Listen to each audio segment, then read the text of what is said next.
and welcome back to another video. In today's video, as you can see, I will be telling you about my second trimester pregnancy symptoms.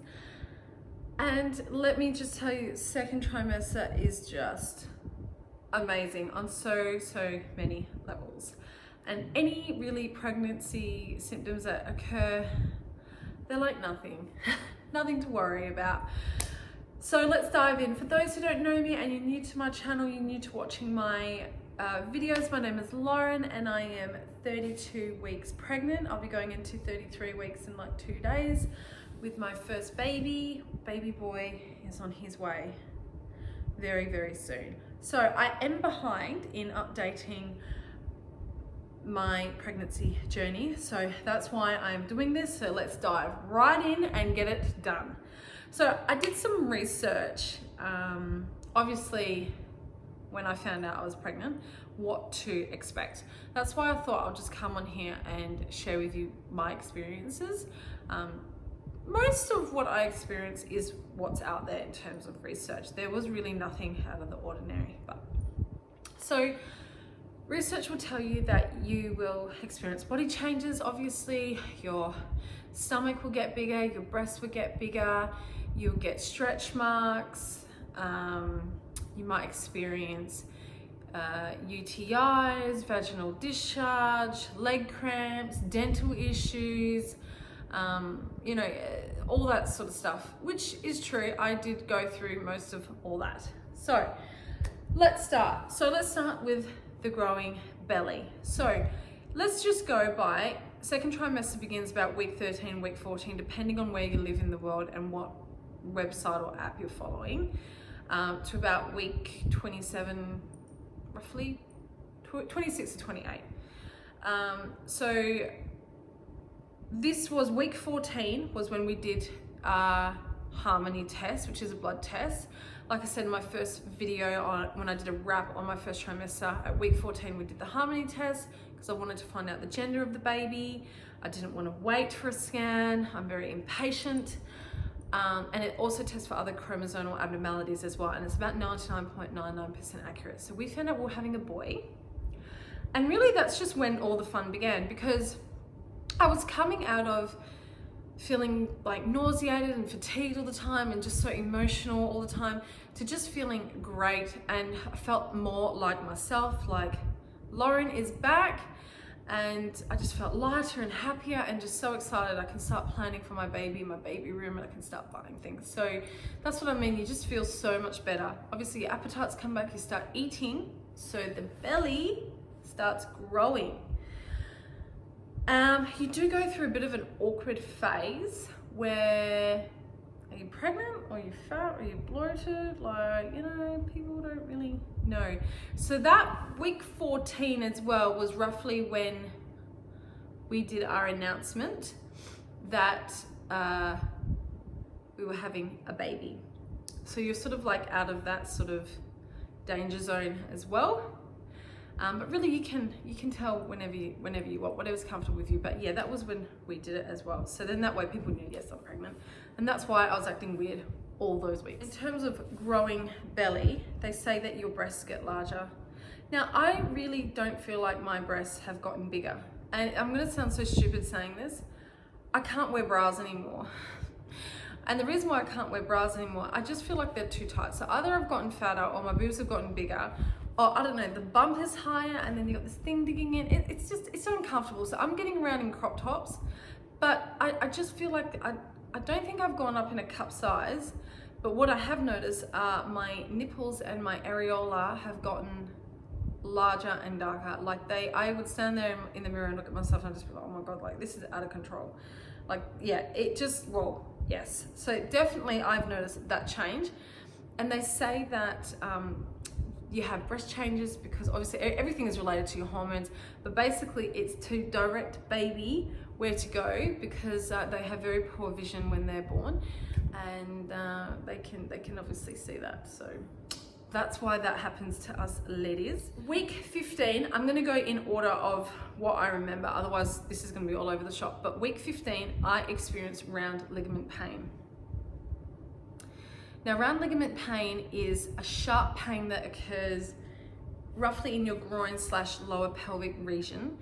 And I got it one night. I was like, a couple of times actually, you would like sneeze or cough, and you just get like a sharp shooting pain in your side. And I remember like getting it mainly on my right side, and it was like if someone like had stabbed me, and you just have to like guard yourself, and you, oh my goodness, the pain, it was just so painful.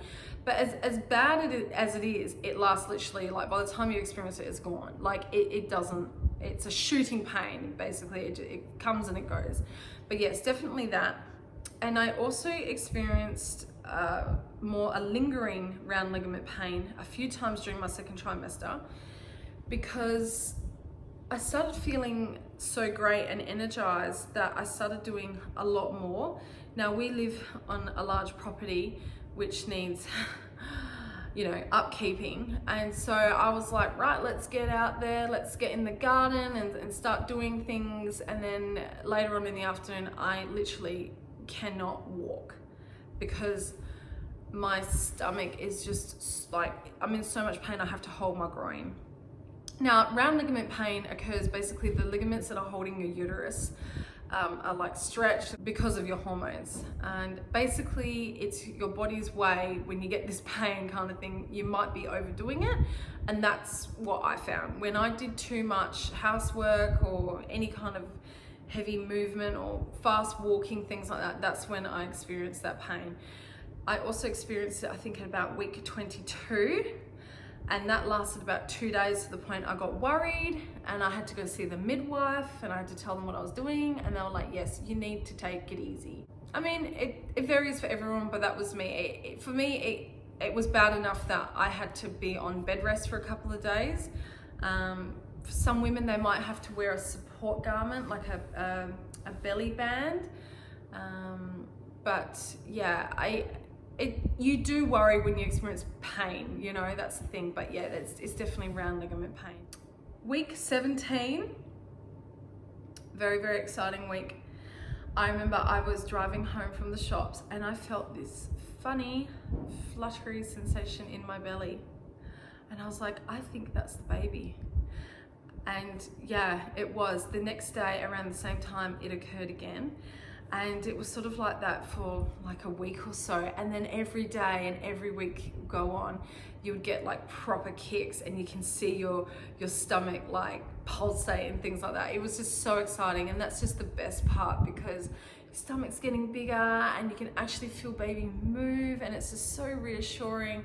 It's so good to be able to feel your baby move, because you know that they're doing well in there, and they're getting bigger and they're getting stronger. And it's just such a wonderful experience. In saying that though, at about week 21, I got a little bit worried because I felt like baby wasn't moving as much.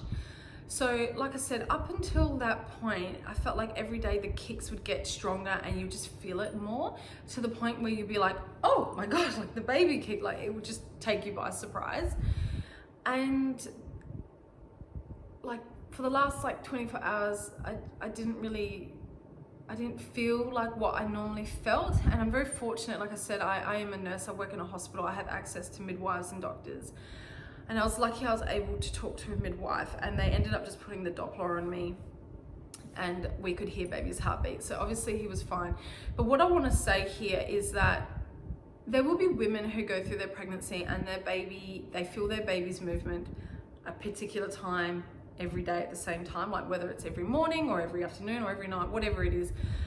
But I found during the second trimester, it's very all over the place. Like for a couple of days, it might be every morning, and then one morning you wake up and you don't feel anything, and then you start like, oh my God. And then after that, it would be like every night, and then, you know, again, the same thing, you don't feel anything, like, oh my goodness, you know, so you do panic. But what I'm trying to say here, it's just, I think it's very irregular, and that's what I found. And after that sort of incident, I learned to sort of say to myself, well, you know, try not to panic. You know, I find that when I am busy and more active, let's say during the day, you won't notice the baby movement and kicks, and then like later on when you stop to lie down or rest, then you'll feel it.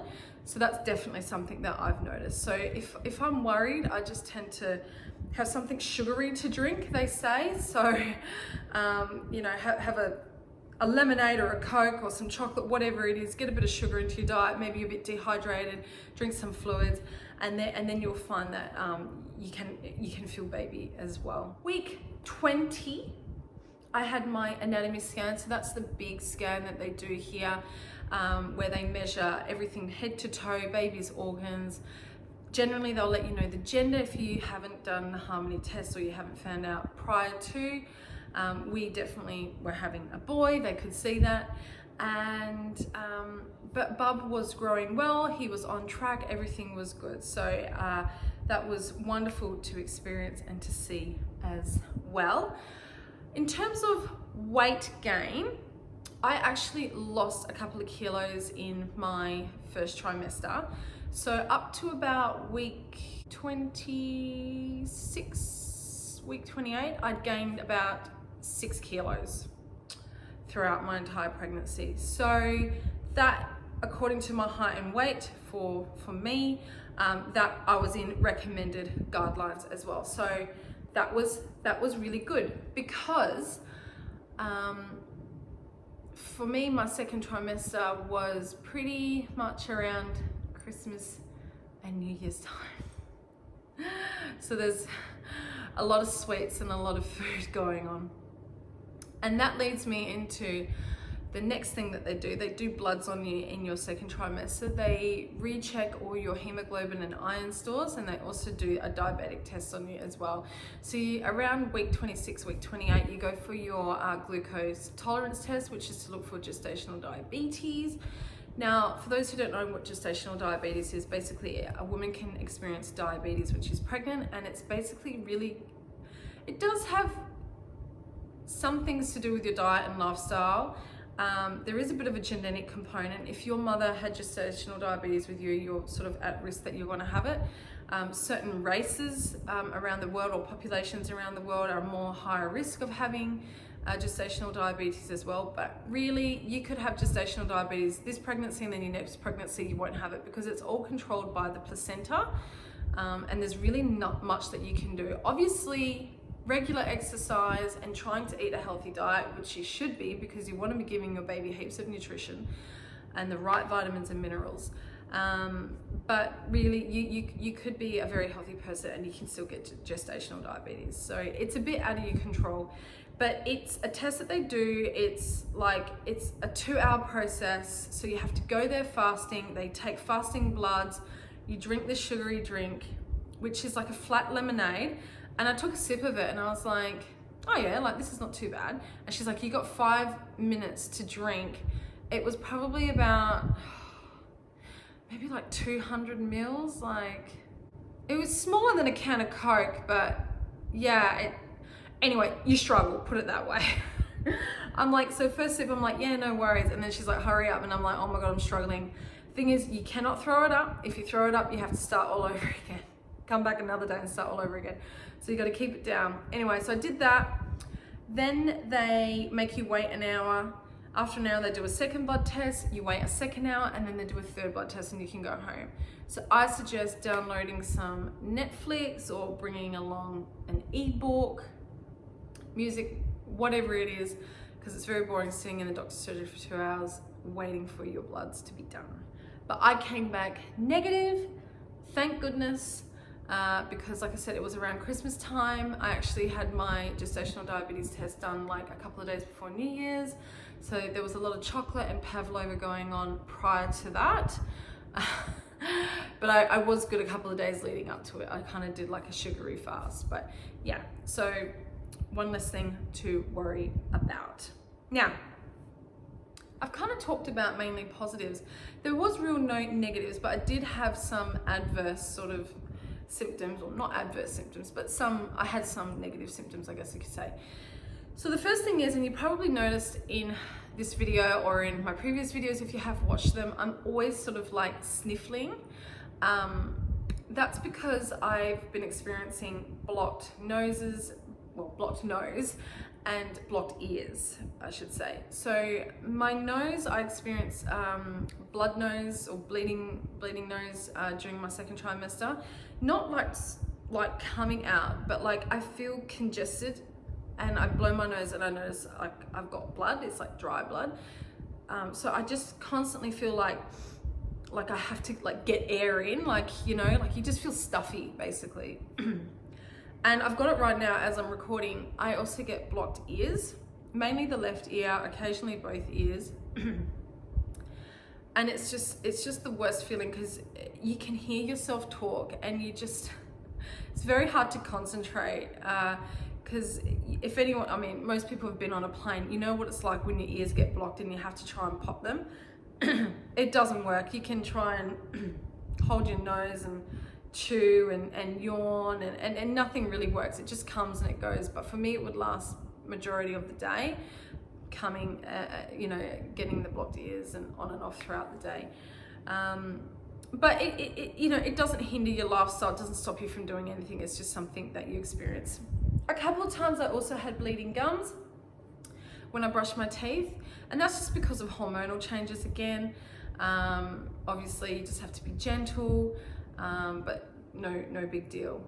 Going back to the blocked ears and the nose, it's just because you've got now an increase in blood volume and fluid volume in your body, and therefore your mucous membranes swell, and it causes increased pressure. So it's just a side effect. It's just part and parcel of being pregnant. Week like 24, 26, I started getting leg cramps at night time.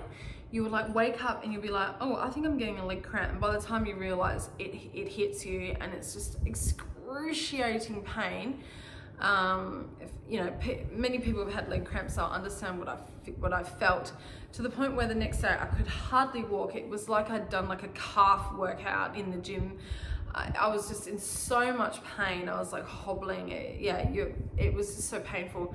So basically, when I had a checkup with my doctor, I mentioned it, and they were like, just take some magnesium tablets. So I did that on and off.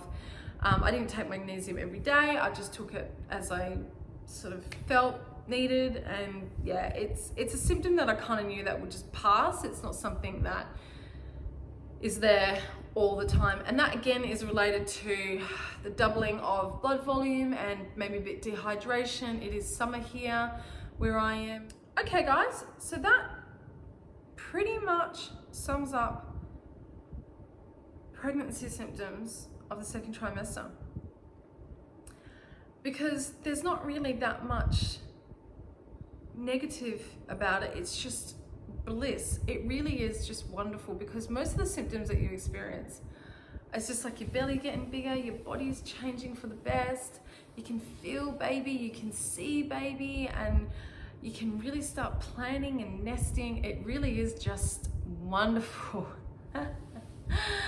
And you've got energy. Yeah, it's just great. So whatever you experience, just go with it, and every week will be different. And I really wish you all the best on your pregnancy journey. Let me know in the comments below if you too have experienced any of these symptoms, or if there's anything that I haven't mentioned that you've gone through. I'd be really interested to know. Thank you for watching. Please like and subscribe to my channel so you can see more videos in the future.